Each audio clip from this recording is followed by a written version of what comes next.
Yeah. CBS News is reporting that the U.S. cabinet, part of the executive branch of the government, is reportedly discussing invoking the 25th Amendment, which of course says if the president becomes unable to do the job, the VP becomes president. And it appears Vice President Pence gave orders today that would usually be given by the president. So what are your thoughts on the possibility of that actually happening in the coming days?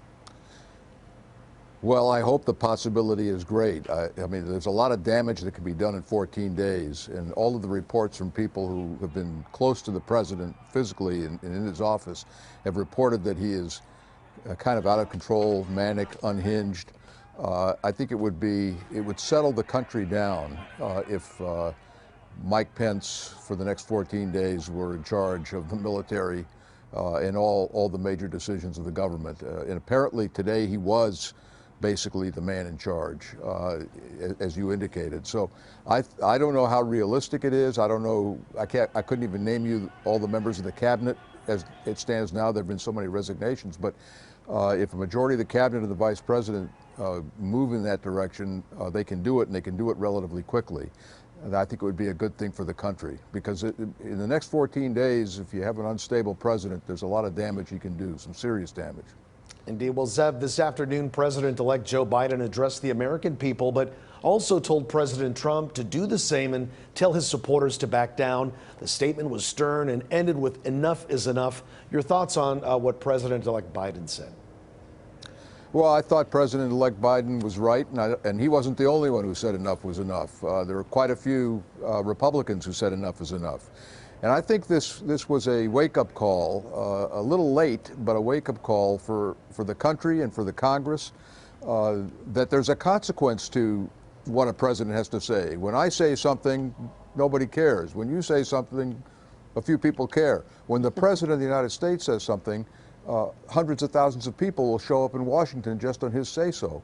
And so it's been 4 years of this tension, of this instability, of this constant drone of craziness, and enough is enough is about, with an exclamation point, is about what is called for at this point in time. That's why I think a 14-day, put it in Pence's hands, and have everybody sleep a little easier at night. What happened today did not happen by accident. It wasn't a coincidence. President Trump has been rallying his troops to come to Washington on January 6th for weeks.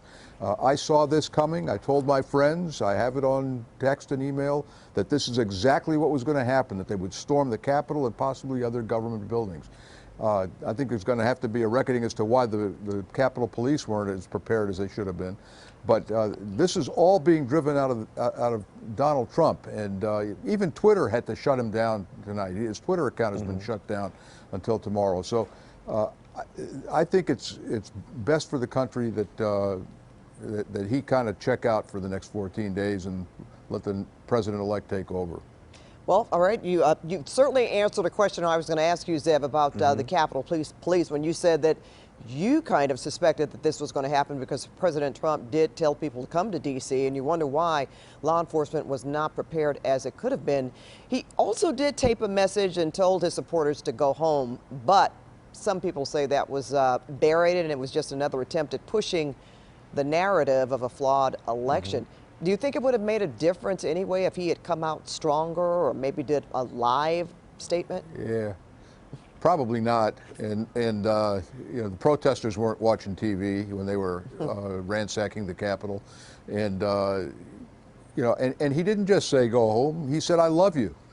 He said to the people who were storming the Capitol, the Temple of Democracy, who were destroying and defiling the House and Senate chambers, he said, I love you. I mean, what kind of go home request is that? So, no, I don't think it would have made a difference.